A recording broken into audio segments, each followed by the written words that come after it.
Agus Buntung melakukan pelecehan pada 13 wanita, ngaku punya mantra khusus. Iwas alias Agus Buntung, pemuda disabilitas tanpa kedua tangan, ditetapkan sebagai tersangka dalam kasus dugaan ruda paksa terhadap 13 wanita. Kasus ini bermula ketika seorang wanita melaporkan perbuatan tidak senonoh yang diduga dilakukan oleh Agus. Korban mengaku mendapatkan intimidasi secara verbal dan fisik. Berawal dari satu laporan, ada belasan perempuan yang ikut melaporkan lantaran turut jadi korban Agus Buntung. Publik pun dibuat bingung akibat keterbatasan fisik tersangka dan bagaimana tindakan tersebut bisa dilakukan oleh seseorang tanpa kedua tangan. Fakta ini menambah kompleksitas kasus dengan spekulasi yang berkembang bahwa ada faktor lain yang mempengaruhi jalannya kejadian seperti manipulasi psikologis atau bantuan pihak ketiga. Lalu baru-baru ini terungkap jika ternyata Agus Buntung memiliki mantra khusus. Mantra khusus ini dibaca Agus Buntung sebelum melecehkan korbannya. Hal ini diungkap oleh Andre Saputra, pendamping korban pelecehan seksual Agus Buntung. Tak hanya itu, Agus Buntung juga mengancam korbannya jika berteriak maka mereka bakal dinikahkan oleh warga.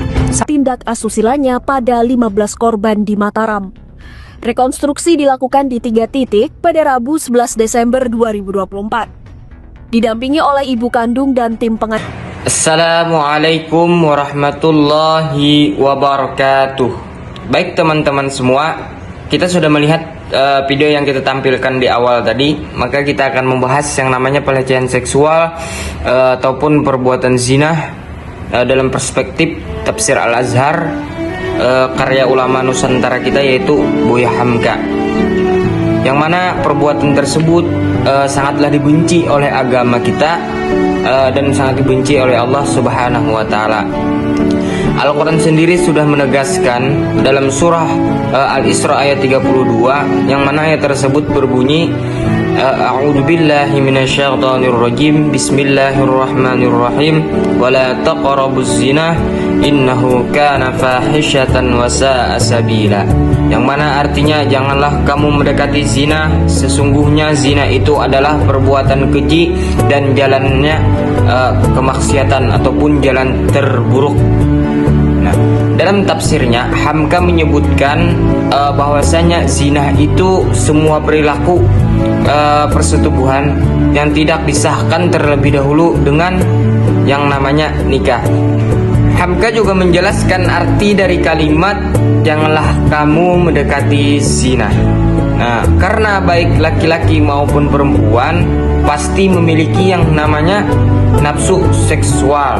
Nah, oleh karena itu ditegaskan bahwa laki-laki dan perempuan yang tidak sedang menjalin hubungan secara sah ataupun yang kita sebut nikah tidak boleh saling bersentuhan karena dapat menimbulkan perasaan yang menguntungkan baik laki-laki maupun perempuan. Yang mana ketika seorang pria ataupun seorang perempuan bersama-sama, dalam hadis dikatakan bahwasanya orang ketiganya adalah iblis. Selanjutnya Hamka juga memberikan gambaran yang dipetakan oleh akal sehat dan keinginan beliau. Nah, ketika orang yang berhati suci dan berjiwa lemah lembut, maka hatinya positif. Nah, namun apa sebaliknya kata beliau, ketika seseorang sendirian, bukan akal lagi yang berfungsi, melainkan syahwat ataupun seks seksual mungkin keluar dan mengarah pada tindakan jahat. Ketika hasrat seksual itu muncul dalam perilaku itu terjadi, nah maka hal yang terakhir muncul adalah penyesalan dalam diri kita yang telah melakukan perbuatan pelecehan seksual ataupun perbuatan zina ini. Nah, adapun faktor-faktor penyebab daripada terjadinya perilaku pelecehan seksual ataupun perbuatan zina ini, yang pertama itu lemahnya iman dan ketakwaan kita kepada Allah Subhanahu wa taala. Nah, maka dari itu kawan-kawan semua, kita sama-sama untuk meningkatkan iman dan ketakwaan kita kepada Allah Subhanahu wa taala agar kita tidak terjerumus daripada perbuatan yang dibenci oleh Allah Subhanahu wa taala ini. Nah, kemudian adanya pergaulan bebas dan hilangnya moral kita sendiri, yang mana pergaulan bebas ini dapat meningkatkan risiko pelecehan seksual tersebut terjadi ataupun perbuatan zina itu.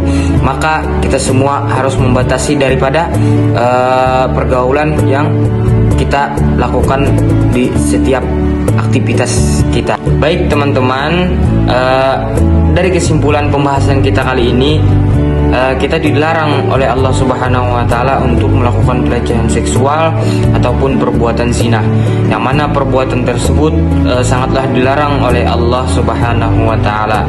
Nah, mari kawan-kawan semua kita jauhi perbuatan tersebut dan kita tingkatkan iman dan ketakwaan kita sehingga kita kuat daripada godaan-godaan syaitan yang menghasut kita untuk berbuat seperti pelecehan seksual ataupun perbuatan zina.